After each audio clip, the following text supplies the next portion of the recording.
Hello guys, നമുക്കൊരു കുട ഉണ്ടാക്കി നോക്കിയാലോ? വെറും കുടയല്ല കേട്ടോ, ഒരു പൂച്ചക്കുട. ഇതുപോലൊരു പീസ് പേപ്പർ എടുക്കുക, കോണോട് കോൺ ചേർത്ത് 2 വശം ഫോൾഡ് ചെയ്തെടുക്കുക. പിന്നെ തിരിച്ച് വെച്ച് ഇതുപോലെ 2 വശം ഒന്നുകൂടെ ഫോൾഡ് ചെയ്ത് കൊടുക്കുന്നുണ്ട് കേട്ടോ. അപ്പോൾ ഇതാ സിമ്പിളായിട്ട് ഇതുപോലെ നമുക്ക് ഫോൾഡ് ചെയ്തെടുക്കാൻ പറ്റും. ഇനി നമ്മുടെ പൂച്ചക്കുട്ടൻ്റെ ഷേപ്പിലൂടെ ഒന്ന് മടക്കി കൊടുക്കുന്നുണ്ട് കേട്ടോ.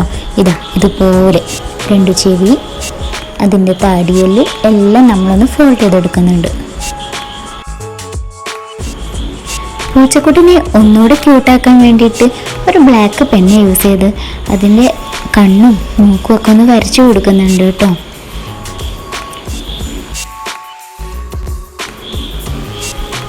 എങ്ങനെയുണ്ട് നമ്മുടെ പൂച്ചക്കുട്ടൻ?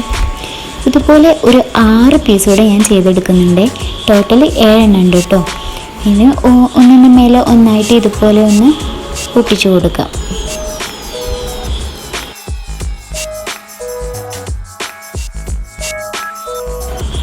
ഒരു ഇയർബഡ്സ് എടുത്ത് അതിൻ്റെ അടിവശം കട്ട് ചെയ്ത് ഈ കുടൻ്റെ സെൻറ്റർ കൂടെ ഇട്ട് കൊടുക്കുക. ഇത്രയുള്ള നമ്മുടെ പരിപാടി. നമ്മുടെ പൂച്ചക്കുട ഇവിടെ റെഡി ആയിട്ടുണ്ട് കേട്ടോ. അപ്പോൾ ഇഷ്ടപ്പെട്ടാൽ ലൈക്ക് ചെയ്യുക, ഷെയർ ചെയ്യുക, കമൻറ്റ് ചെയ്യുക, സബ്സ്ക്രൈബ് ചെയ്ത് തന്നെ സപ്പോർട്ടോടെ ചെയ്യണം കേട്ടോ. മറ്റൊരു വീഡിയോ ആയിട്ട് വീണ്ടും കാണാം. അതുവരേക്കും ബൈ.